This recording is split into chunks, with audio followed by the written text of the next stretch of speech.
Si llegara a haber un tema con la voz, aquí estoy también en el WhatsApp, si me pueden avisar.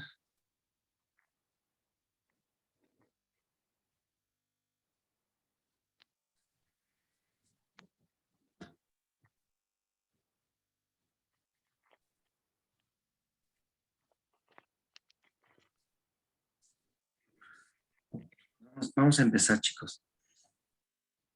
Vamos a iniciar con el siguiente subtítulo. Vamos en la página 42. Y el siguiente subtítulo es utilizar lo que sabemos.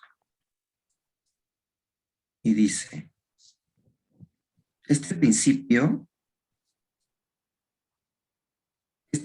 de un universo neutral y participativo puede empezar a dar respuesta a la pregunta que tantas personas se hacen. Si la plegaria tiene tanta fuerza, ¿por qué, por ejemplo, cuanto más rogamos por la paz, más parece que empeoran las cosas?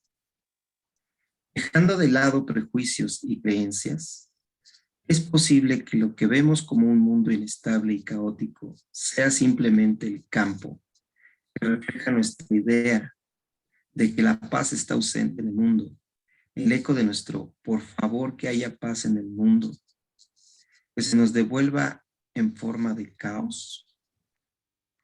Voy a leer otra vez esta pregunta. Dejando de lado prejuicios y creencias, ¿es posible que lo que vemos como un mundo inestable y caótico es simplemente el campo que refleja nuestra idea de que la paz está ausente en el mundo, el eco de nuestro por favor que haya paz en el mundo, que se nos devuelve en forma de caos? Si es así, la verdadera buena noticia es que nuestra nueva comprensión de cómo funciona el espejo nos estimula a cambiar de lo que decimos al campo. Esta es la razón de que el modo de orar olvidado pueda aportarle tanto a nuestra vida. Se trata de una relación duradera, de un empleo perfecto o de la sanación de una enfermedad. El principio es el mismo. Lo que se nos recuerda es sencillamente que la materia que subyace en toda la creación es una esencia maleable que refleja lo que sentimos.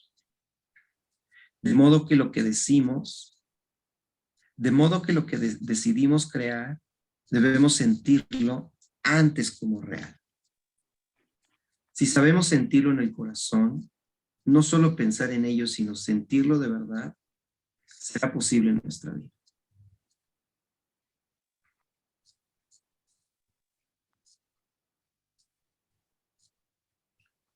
En el caso de la paz, por ejemplo, sabemos que siempre existe y está presente en algún lugar.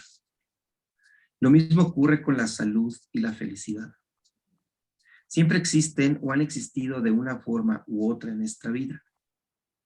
La clave reside en pedir estas cualidades positivas de nuestra experiencia y contemplar el mundo como ya es, con aprecio y gratitud.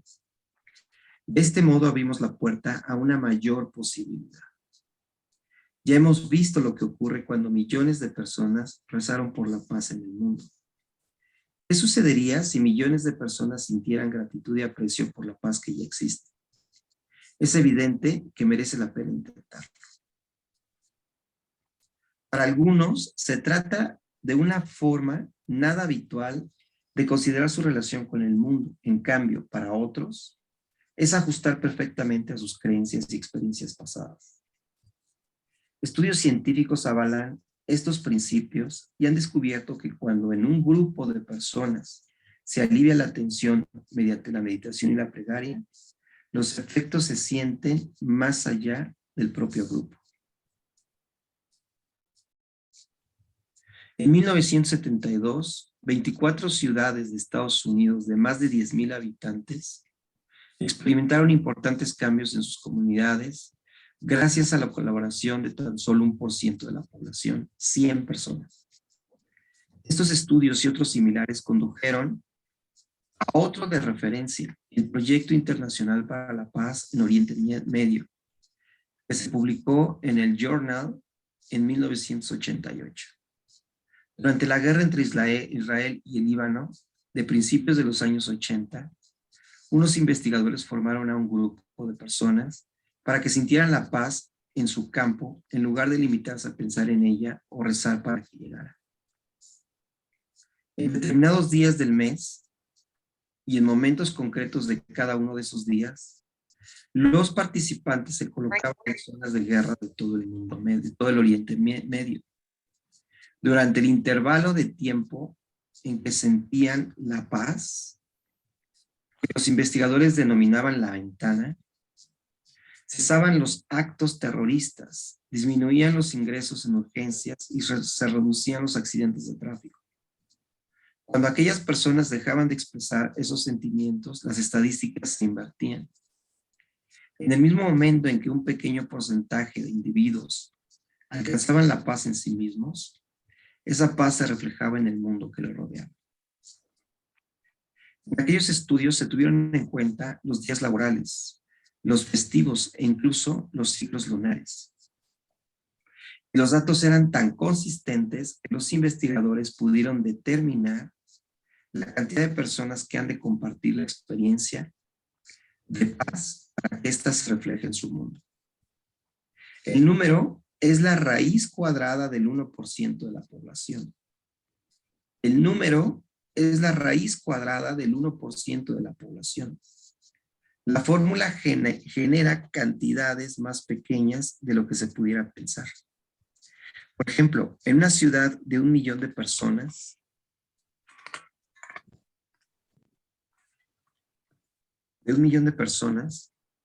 se necesitarían unas 100. En un mundo de 6,000 millones de habitantes, la cifra descendería a solo unas 8,000. Esta cantidad únicamente representa el número necesario para iniciar el proceso. Cuantos más son los implicados, antes se produce el efecto. Estos estudios y otros similares, evidentemente, requieren mayores análisis, pero demuestran que existe un efecto que trasciende el azar.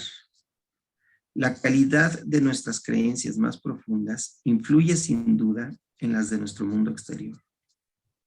Desde esta perspectiva, todo desde la sanación de nuestro cuerpo hasta la paz entre los pueblos, pasando por el éxito en los negocios, las relaciones, el trabajo, el fracaso, el matrimonio y la ruptura de las familias, se debe considerar de nosotros el sentido que le damos a nuestras experiencias.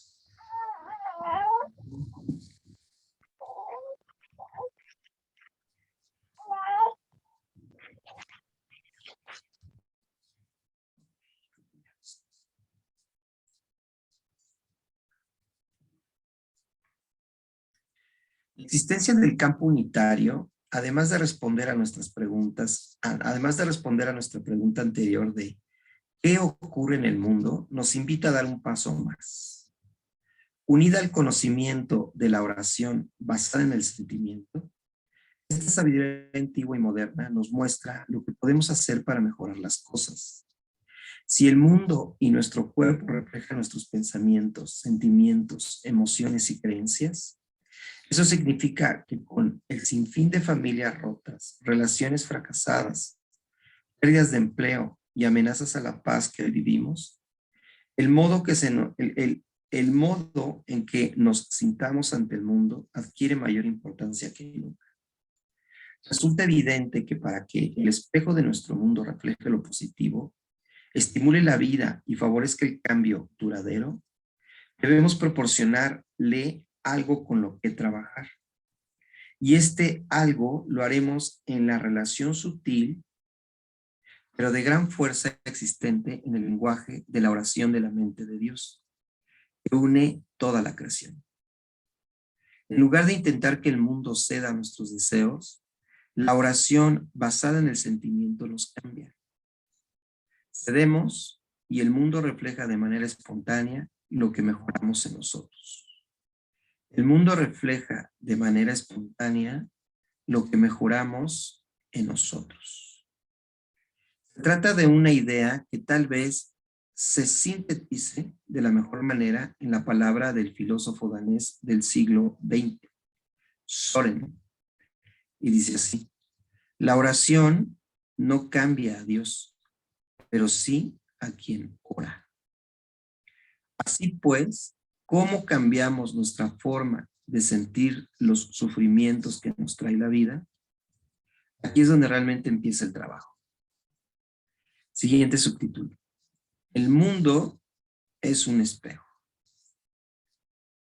Y dice, sin sesgos ni juicios, el espejo espiritual de la mente de Dios es el que nos devuelve el reflejo de lo que somos, debido a nuestros pensamientos, sentimientos, emociones y creencias.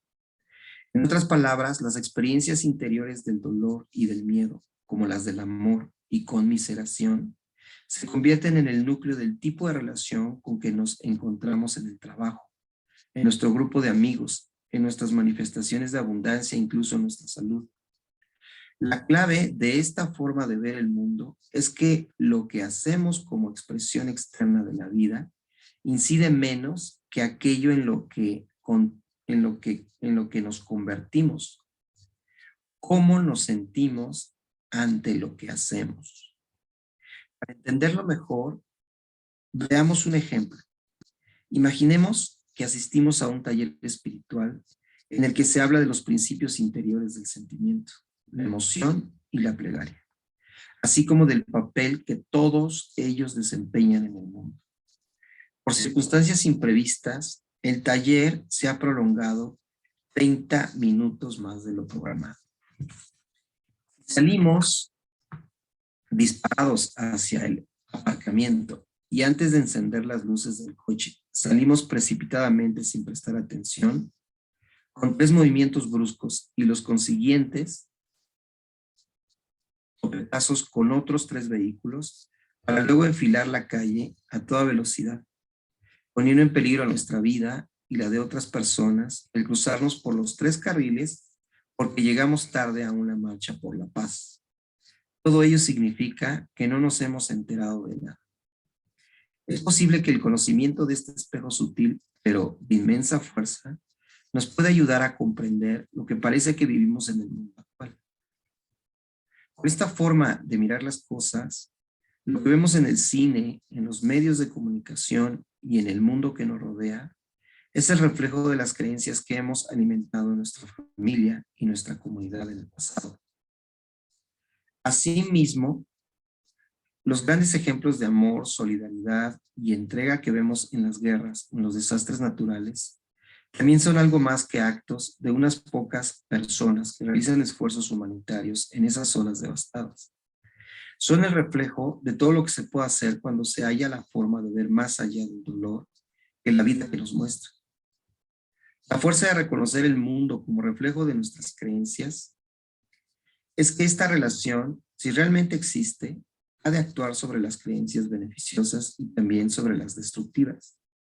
De esta forma, todos formamos parte del cambio que quisiéramos ver en el mundo. La clave está en reconocer el lenguaje del cambio. Capítulo 2. El segundo secreto. El dolor es el maestro, la sabiduría, la lección. Lo leo nuevamente, chicos.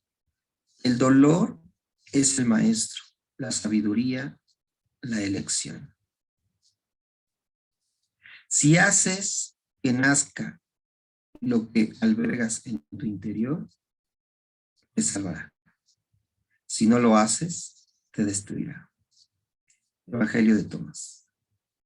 Dice nuevamente, si haces que nazca lo que alberga en tu interior, te salvará.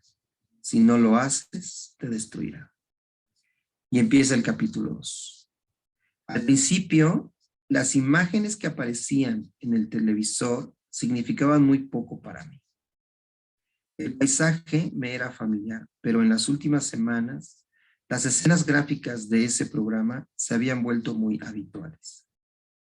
Un caos de personas de todas las edades corriendo en todas direcciones, sucias, quemadas y horrorizadas.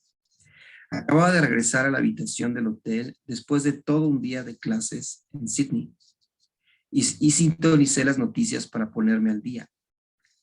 Al acercarme un poco más a la pantalla, empecé a comprender lo que estaba viendo.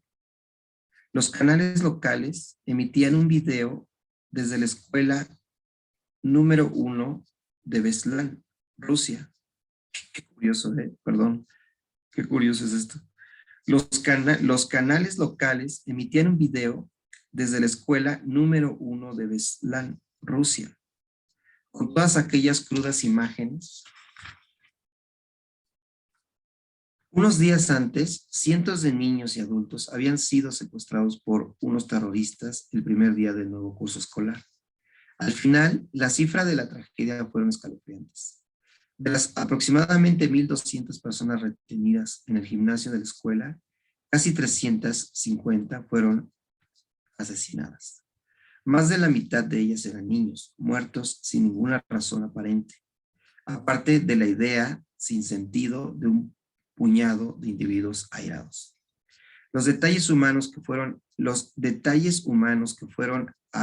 apareciendo sobre las familias le daban perspectiva a aquel día. Casi todos los habitantes de la ciudad habían perdido a alguien querido o conocido, o que conocían familiares de alguien que había sido asesinado. Muchos enterraron a más de un miembro de la familia. Uno de ellos, Coloey, perdió a toda la familia, su mujer, su hijo y su hija. El pastor Totiev y su esposa enterraron a 4 hijos. La quinta, Madina, había resultado herida y se recuperaba en casa. En un trágico capricho del destino, el hermano Totiev, también pastor, y su mujer perdieron a otros más. Como ocurrió con la pérdida abrumadora de vidas el 11 de septiembre en Nueva York, la magnitud de lo ocurrido en Belzán parecía que superaba la capacidad de comprender de quienes lo contemplaban. Incluso personas cuya fe había sido tradicionalmente el muro de carga para otros en momentos de dificultades, vieron cómo sus creencias se tambaleaban por la brutalidad de la tragedia. William, arzobispo de Canterbury, admitió que la visión de este incidente con niños le hizo dudar por un momento de su fe en Dios. ¿Dónde estaba Dios en Beslan? Se preguntaba. Con estas palabras, el arzobispo expresaba públicamente el dolor que muchos sentían en privado. Los medios de comunicación transmitían el impacto, la incredulidad y el sufrimiento de los habitantes, y hacía que otras personas del mundo lo sintieran también. Aquel día, millones de corazones, mentes y oraciones estaban con el pueblo ruso y compartían la experiencia universal del dolor.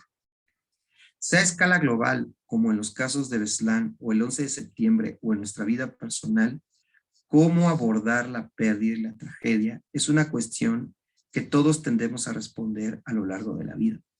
La experiencia del dolor es universal, pero lo que hacemos con nuestro dolor, no. La experiencia del dolor es universal, pero lo que hacemos con nuestro dolor, no. Si dejamos que el dolor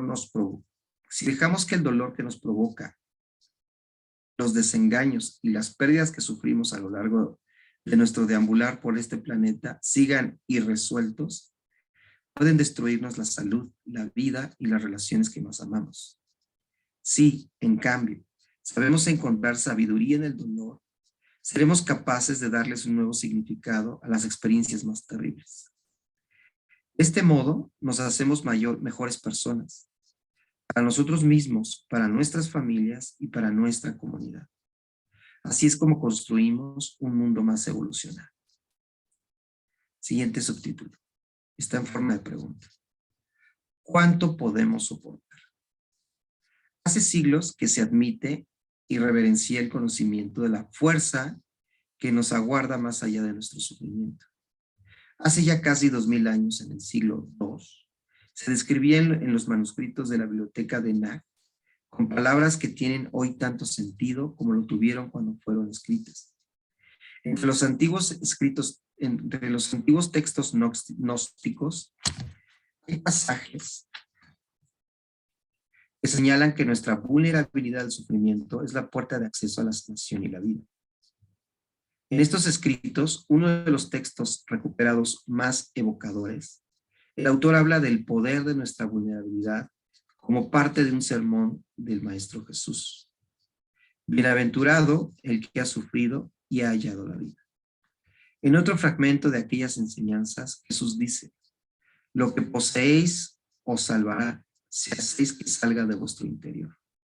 Lo que poseéis os salvará si hacéis que salga de vuestro interior. En última instancia, el amor que habita en todos nosotros es la fuente de toda la sanación que experimentamos.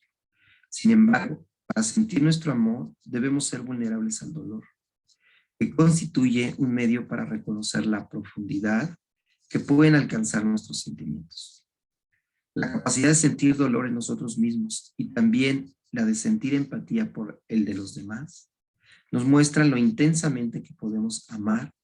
Y dicho brevemente, el dolor es el precio que a veces pagamos para descubrir que ya poseemos el amor que necesitamos para sanarnos. En algunos momentos, el simple hecho de conocer la relación entre la sabiduría y el dolor, el amor, es suficiente para catapultarnos al otro extremo del sufrimiento y la sanación. A medida que con el paso de las horas y los días se iba desvelando lo que había ocurrido en Beslan, el pueblo ruso se hacía una sola pregunta. Después del asalto terrorista al edificio, en el que habían fallecido 92 personas, de explosiones casi simultáneas de dos aviones comerciales, pocos momentos después de asesinar a las 90 personas que iban a bordo, y ahora de la muerte de más de 350 en Beslan, la gente de aquel país se preguntaba: ¿cuánto dolor podemos soportar? Según las antiguas tradiciones, la respuesta es breve, clara y contundente. Los grandes retos de la vida se nos plantean cuando y solo cuando disponemos de todo lo necesario para sobrevivir y sanarnos de la experiencia. En todo el mundo, las madres han transmitido estas ideas, avaladas por el tiempo de generación en generación, en una sola frase lúcida y reconfortante: Dios nunca nos da más de lo que podemos soportar. En esta sencilla afirmación se nos hace una promesa que ha superado la prueba del tiempo y que hoy la ciencia puede verificar. Ya poseemos todo lo que necesitamos para sobrevivir a las pruebas a las que nos somete la vida. Esta parte del libro, chicos, está concursiva, como dándole mucha importancia a esta frase. Ya poseemos todo lo que necesitamos para sobrevivir a las pruebas a las que nos somete la vida. Ya poseemos todo lo que necesitamos para sobrevivir a las pruebas a las que nos somete la vida. Podemos encontrar consuelo en ideas en los libros de autoayuda, en revistas, seminarios, pero las herramientas espirituales que precisamos ya se encuentran también en nuestro interior. La respuesta a la plegaria, ¿cuánto dolor podemos soportar?, puede parecer de una simplicidad decepcionante. La razón de que sea verdad requiere un poco más de explicación. Como suele ocurrir con los patrones, la naturaleza nos ofrece un modelo de cómo funciona nuestra vida, las emociones y las experiencias. Siguiente subtítulo: el equilibrio. No todo es como está dispuesto. Y dice: en la primera mitad del siglo XX, el naturalista Eliot señalaba que la naturaleza sigue patrones que se pueden reconocer, registrar y prever con números. Del auge y la caída de los pueblos a los ciclos del clima, sus teorías implicaban que la naturaleza tiende al equilibrio. La naturaleza tiende al equilibrio, considerando la humanidad como una parte de ella. Eliot pensaba que nuestra vida, incluido el modo que tenemos de invertir el dinero en la bolsa, también debería seguir unos patrones naturales, unos modelos que se pueden determinar y registrar visualmente. Aplicó con éxito sus teorías a los ciclos de los negocios y la economía, y su obra se convirtió en la base de las mejores herramientas de previsión bursátil de la historia, conocidas después como teoría de las ondas de Elliot. No debería sorprendernos, pues, que nuestra forma de emplear el dinero y para el caso, cualquier otro patrón que sigamos en la vida, se puede representar matemáticamente. Se cree que los números son el lenguaje universal de lo que define todo, desde el origen de las galaxias hasta el remolino que forma la leche en la taza cuando la agitamos con una cucharilla. Siguiendo este razonamiento, también se entiende que los mismos procesos que describen el mundo visible de la naturaleza se pueden considerar metáforas del mundo invisible, de los sentimientos y emociones. Es el caso precisamente de la matemática fractal. La matemática fractal. La geometría fractal, una innovación relativamente reciente en nuestra forma de describir el mundo, mezcla las matemáticas con el dibujo para demostrar visualmente lo que en el pasado solo se podía dar implícito en las ecuaciones. Desde los picos escarpados de las montañas hasta los vasos sanguíneos, desde las líneas costeras hasta las partículas de la pelusa, los fractales permiten moldear gran parte de lo que vemos en la naturaleza. De esta forma, se nos transporta más allá del mundo, a veces árido y estéril, de los números sobre el papel hasta el bello y misterioso territorio de sus números, como lenguaje que ilustra nuestro mundo. Una de las formas más reconocidas de los patrones fractales se conoce como la ecuación o el conjunto de Mandelbrot. Cuando esta ecuación viva, descubierta por Benoit Mandelbrot a finales de los pasados años 70, se pone en movimiento en la pantalla del ordenador, crece y evoluciona durante breves periodos como una serie hermosa y siempre cambiante de curvas, remolinos y lazos. De esta forma, ilustra el baile interminable entre el equilibrio y el caos de la naturaleza. De esta forma, ilustra el baile interminable entre el equilibrio y el caos de la naturaleza. Al observar cómo cambian los colores y los patrones de las imágenes simuladas, en realidad vemos una viva representación de cómo se desarrollan nuestras relaciones sentimentales en la vida. Los patrones que aparecen y luego desaparecen representan las relaciones y los trabajos, así como las alegrías y las penas que vienen y van a lo largo de nuestra vida. Del mismo modo que las imágenes del ordenador muestran que el equilibrio solo puede producirse cuando todos los patrones se hallan en el lugar adecuado para que sea posible, solo experimentamos las mayores de las pruebas y aceptamos los mejores dones, cuando todas las piezas se encuentran en su lugar. Como símbolo de una danza sin fin de opuestos, dar y tomar, contracción y expansión, dolor y sanación, estas poderosas imágenes narran la historia de la naturaleza, en continua aproximación o alejamiento del equilibrio perfecto. Como símbolo de una danza sin fin de opuestos, dar y tomar, contracción y expansión, dolor y sanación, estas poderosas imágenes narran la historia de la naturaleza, en continua aproximación o alejamiento del equilibrio perfecto. Con ello, en las imágenes vemos lo que experimentamos en la vida real. Solo cuando hemos aprendido todo lo que necesitamos y en nuestra caja de herramienta espiritual disponemos de todos los medios para sobrevivir y sanar, podemos atraernos el amor romántico, los cambios de profesión, los socios en los negocios y a las amistades a las que podemos aplicar todo lo que hemos aprendido. Mientras no dispongamos de las herramientas adecuadas, nunca tendremos experiencia alguna. O dicho de otro modo, si la vida nos muestra dolor, desengaño, pérdida y traición, es porque ya poseemos lo que necesitamos para vivir y atravesar esas experiencias. Lo importante es el equilibrio. Lo importante es que el equilibrio no sea la meta, ya que lo que pensamos que es el equilibrio en realidad es el desencadenante que nos invita a cambiar. Así se ven los fractales, al igual que en la vida. En la pantalla del ordenador, únicamente cuando los patrones se encuentran en el equilibrio perfecto, solo cuando son iguales comienzan a distinguirse, para evolucionar a patrones más nuevos de un equilibrio aún mayor. En la pantalla del ordenador, únicamente cuando los patrones encuentran el equilibrio perfecto, solo cuando son iguales, comienzan a distinguirse para evolucionar a patrones más nuevos de equilibrio aún mayores. Parece que nuestra vida funciona exactamente de la misma forma. Muy bien, chicos, vamos a dejarlo hasta aquí. Nos quedamos en la página 58. Me gustaría abrir, que abran sus micrófonos, quien quiera, unos minutitos, para compartir qué se lleva de la lectura de hoy. Que curiosamente habló de conflictos en Rusia, ¿no? Qué curioso. Y del tema de la paz. ¿Alguien que quiera compartir qué parte del libro le gustó el día de hoy?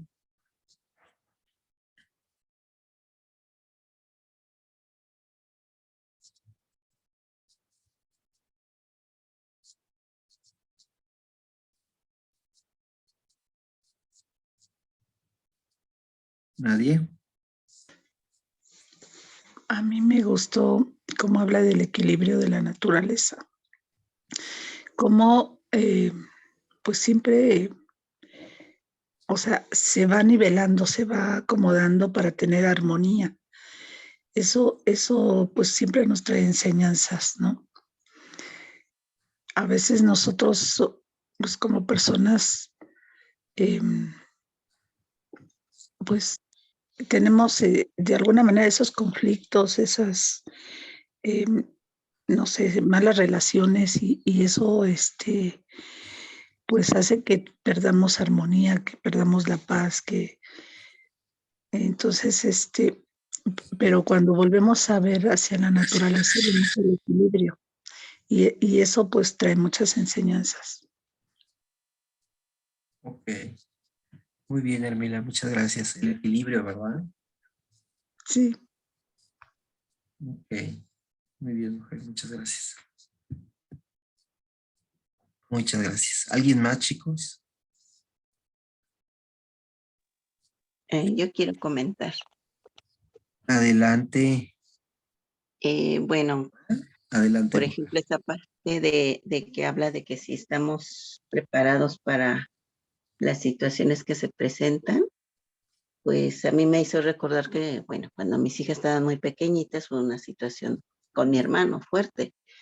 Y en ese momento yo me preguntaba, ¿qué más me falta por ver? En este caso, pues con mis hijas, ¿no? Entonces confirmo que uno va como en evolución y cuando se presentan esas situaciones fuertes, se da cuenta uno que cuenta con las herramientas necesarias para enfrentarlas y las supera. Que sí es un proceso, como dice ahí, doloroso, pero como hemos platicado, no quedarnos solo en el dolor, sino procesar ese dolor para no quedarnos en el sufrimiento. Claro, claro. Ok, ok, muy bien, Claudia, gracias. Una cosa es el dolor, otra cosa es el sufrimiento. De hecho, tenemos una sesión de neurociencias donde hablamos un poco de eso, ¿no? Cada vez que hay una pérdida, un duelo, podemos sentir el dolor natural de una situación. Pero cuando esa situación se extiende más allá de un tiempo razonable, entonces es cuando se convierte en sufrimiento, ¿no? Y cuando ya es un tema de sufrimiento, a nivel psicológico y químico, ya se empieza a crear una adicción, ¿no?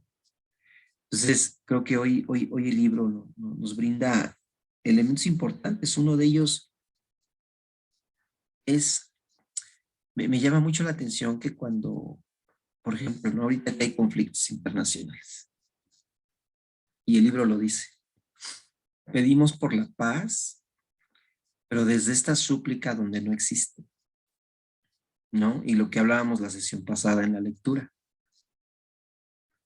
Cuando tú pides por algo, lo estás pidiendo desde qué base emocional, ¿no? ¿Estás sintiendo lo que estás pidiendo? o estás pidiendo con la sensación de ausencia de que no existe? ¿Verdad? Y obviamente yo entiendo que a veces es un poco complicado estar viviendo una situación y pretender que no estoy sintiendo el dolor de la situación y pretender que estoy sintiendo su opuesto. Y a veces es complicado. O sea, es complicado salirme del efecto emocional nocivo de lo que estoy viviendo para sentir su opuesto y generar su opuesto.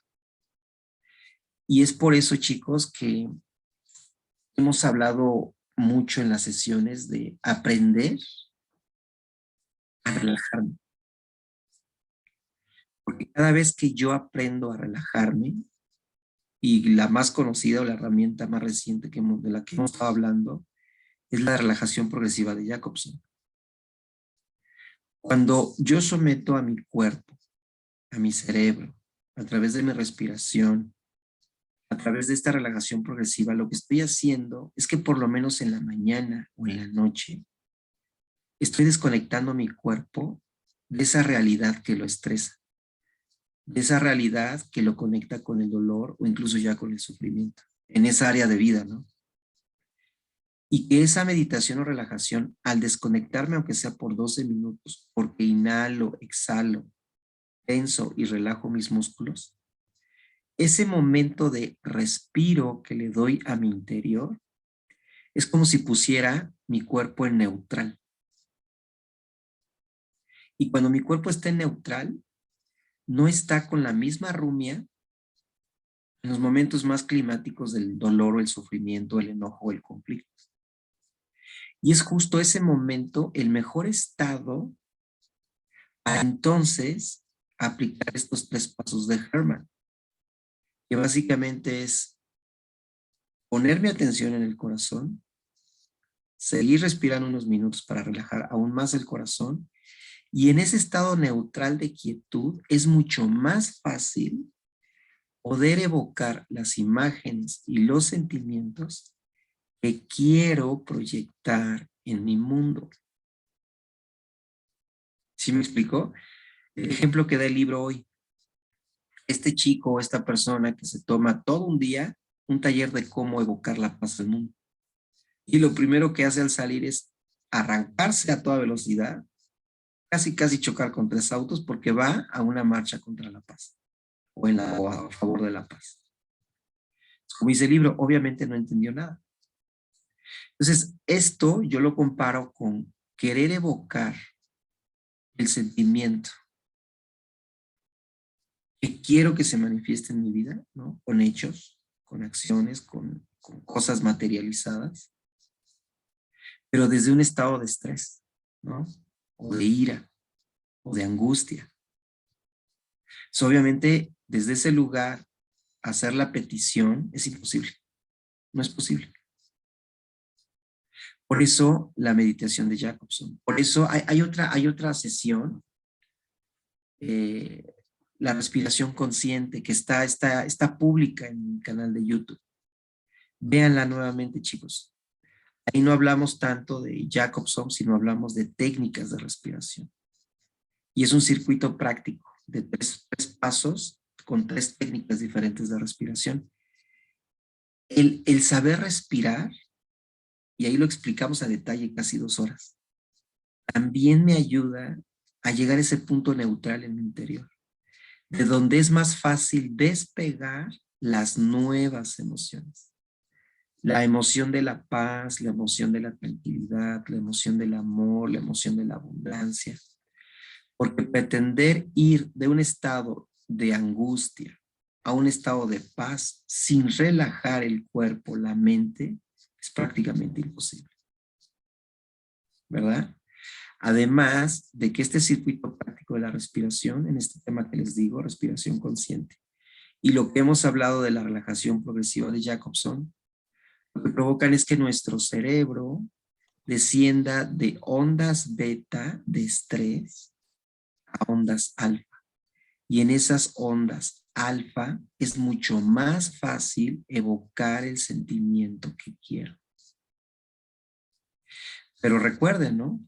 Todo esto, desgraciada o afortunadamente, nos lleva tiempo. Lleva tiempo acondicionar el cuerpo, a que vaya de un punto climático de una emoción negativa a un punto neutral, donde estoy prácticamente en blanco o donde está mi cuerpo sintiendo la intensidad de una emoción negativa a un nivel muy bajo por la relajación, y a partir de ese punto evocar la emoción que quiero. Recuerden que este libro en parte es el modo de orar olvidado, es sentir la oración respondida, ¿verdad? Sentir la emoción respondida. Pero ¿cómo pasar a la emoción si estoy en el opuesto emocional? Necesito irme al centro, necesito relajar mi mente, necesito relajar mi cuerpo. Y desde ese lugar es mucho más fácil, ahora sí, evocar la emoción de la oración respondida, ¿verdad?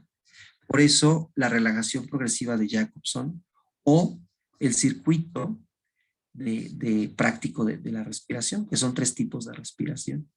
Búsquenlo en el canal de YouTube o en el historial de los grupos, ahí están las grabaciones. ¿Sale? Mari Pérez levantó la mano. Adelante, Mari. Hola, buenos días, David. Buenos días a todos. Buenos días, mujer. Es que es sorprendente, ¿no? Creo que estamos muchas dentro del mismo canal. Decía la persona anterior que habló.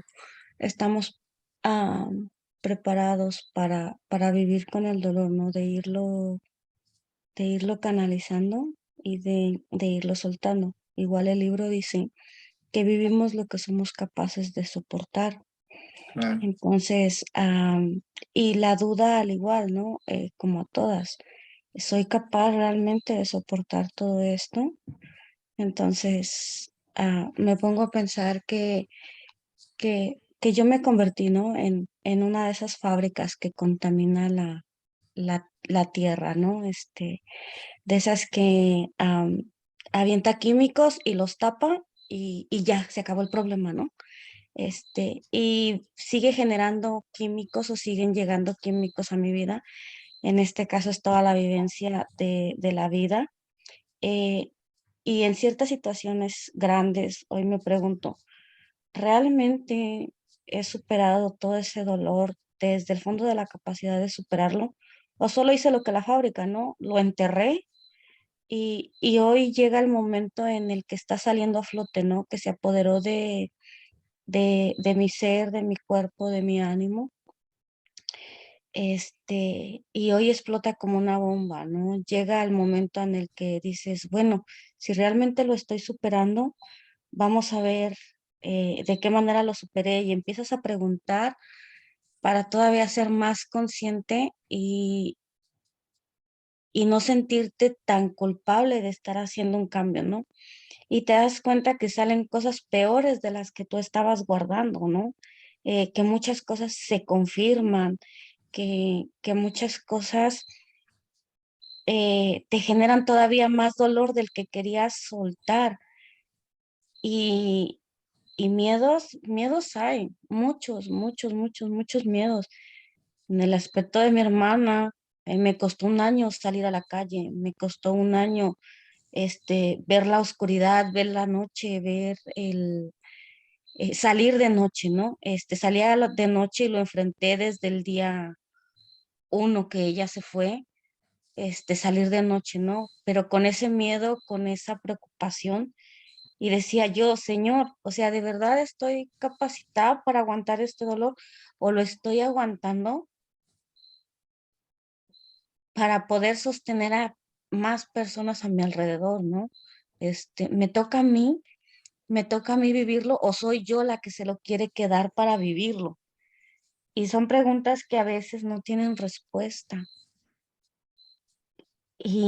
Pero Dios te prepara, ¿no? O sea, la oración, el creador, el mundo, el universo, como lo quieran tomar, Dios te prepara y te pone las personas que tú necesitas, los audios que tú necesitas y las situaciones que tú necesitas para ir comprendiendo.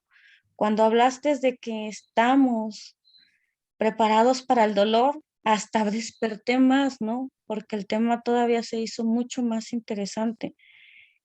Y en situaciones vividas en estos últimos días, el libro te contesta, ¿no?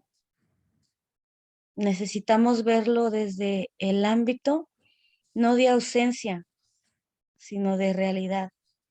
Y estoy hablando de la paz, porque si bien oras pidiendo paz, desde el lugar donde te hace falta, lo sigues generando que te haga falta. Y nos cuesta trabajo asimilarlo y decir, sí hay paz, ¿no? Hay paz en el mundo, hay gente buena, hay situaciones buenas, lo que estamos viviendo es nada más por alguien que como yo o como una fábrica enterró químicos que hoy salen a la luz, ¿no? Entonces, Ok. esa guerra es símbolo de dolor vivido de la persona en ámbito personal que está explotando y lo está aventando al mundo. No Claro. sé si me expliqué. Sí, A Mari, veces, perfecto, mujer, perfecto, perfecto. a veces me confundo mucho, a veces se me van las cosas, pero gracias David y te lo he agradecido mucho. Y gracias a todas por compartir y gracias a todos los que comparten por darme otra perspectiva. Muchas gracias. Muy bien, Mari, muchas gracias. Gracias, mujer. Me encanta porque de fondo también se escucha tu grillito. Hay un grillito ahí contigo. Muchas gracias. Sí, vivir en el campo es bonito. Hasta acá lo escuchamos, mujer. Gracias. Este ejemplo que acabas de dar, María, es interesante, ¿no? Una fábrica de químicos. En vez de procesarlos, los enterramos. Pues sí. Y ahí es donde el dolor se convierte en sufrimiento, ¿no? Entonces, chicos, vamos a cerrar la lectura de hoy con nuestra visualización de siempre. Entonces, les voy a pedir que cierren sus ojos. Bueno, quizá ya los tienen cerrados, no sé. Acomoden su cuerpo. Siéntense ahí donde están. Tengan una postura cómoda. Pongan atención a su cuerpo por un momento. Inhalen, inhalen por la nariz. Exhalen por la boca. Inhalen.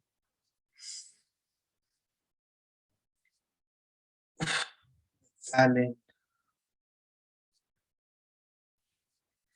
Háganse conscientes de su respiración. Inhalen. Exhalen. Por un momento sientan la temperatura del lugar. ¿Cómo es la temperatura ahí donde están? ¿Está frío? ¿Está caliente? ¿Está fresco? Por un momento háganse conscientes de los ruidos que hay en ese espacio donde están. Hay silencio. Hay ruido de campo, de bosque, oyes de ciudad. Vuelvan a inhalar, inhalar, exhalar. Les recuerdo, vean esta sesión respiración consciente para que recuerden la importancia de la respiración. Inhalen, exhalen.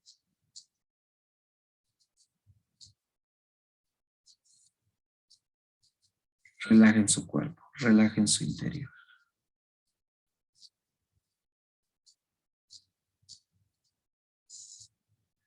Y les pido que traigan a su mente una frase, una reflexión. ¿Qué parte del libro hoy llamó tu atención? ¿Qué parte? ¿Cuál fue la frase? ¿Cuál fue el concepto? ¿Cuál fue la idea?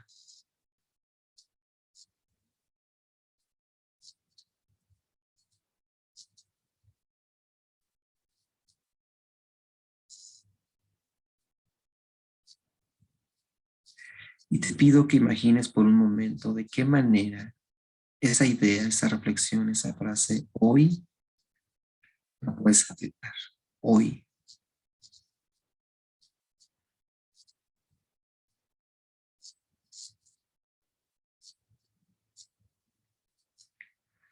¿Cómo la puedes aplicar? ¿Con quién la puedes aplicar? Imagínalo, míralo.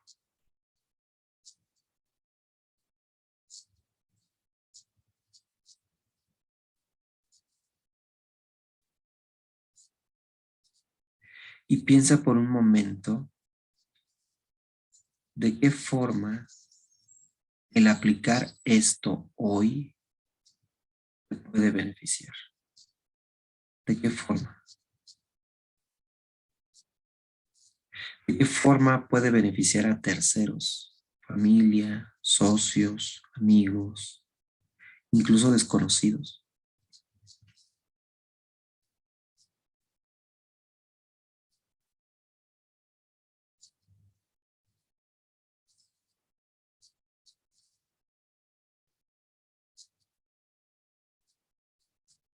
¿De qué forma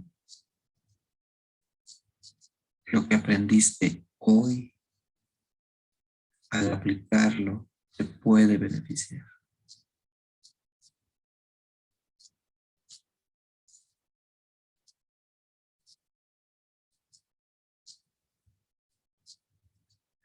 Un modo de orar olvidado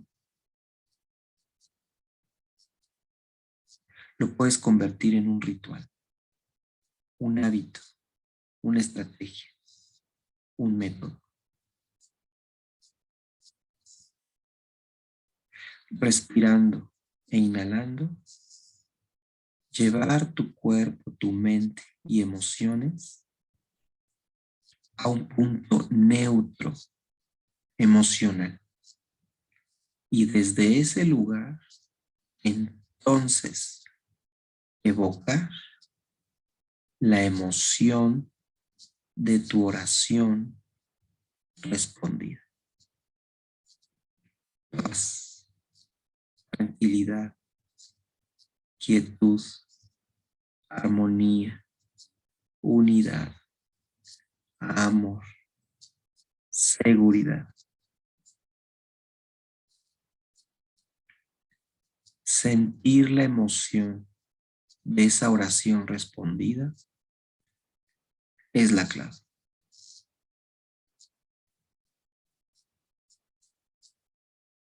Y aprender a evocarla, sentirla, proyectarla en el mundo, llevando tu ser a un punto neutro, puede ser una gran estrategia.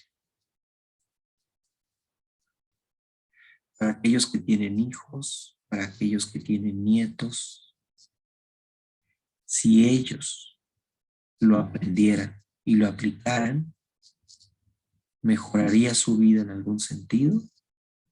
Piénsalo, piénsalo.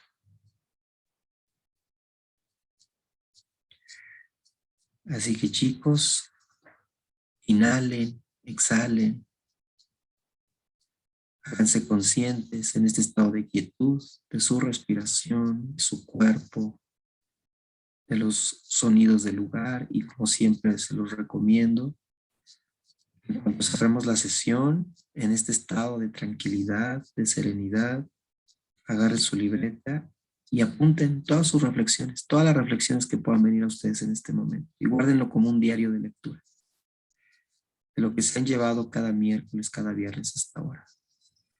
Reflexiones que pueden leer en los próximos días para volverse a conectar con lo que entendieron hoy, lo que aprendieron hoy, lo que se comprometieron hoy. Y desde todas estas frases que hemos dicho en nuestras sesiones de neurociencias, para el cerebro, el mejor lenguaje que le hace entender lo que tú quieres es repetición, frecuencia. Aplicar con frecuencia, repetición, la herramienta, la reflexión, la estrategia, para que nuestro cuerpo tenga cambios significativos. Nuestras emociones y por ende nuestra realidad. ¿De acuerdo? Mañana nos vemos a las 8:30 de la noche. Más tarde vuelvo a mandar el flyer y la liga de conexión de Zoom. El tema es toma de decisiones desde la neurociencia y desde la psicología. ¿De acuerdo? Si quieren compartir esta liga con gente que no está en los grupos, lo pueden hacer también para que se conecten. Y nos veríamos mañana, sábado, 8:30 de la noche, horario de la Ciudad de México. ¿De acuerdo? Bueno, un abrazo, chicos. Pasen muy bonito día. Que hoy es un gran día para aplicar y sentir aquello que quiero ver manifestado en mi vida. Bonita noche, bonito día. Bye.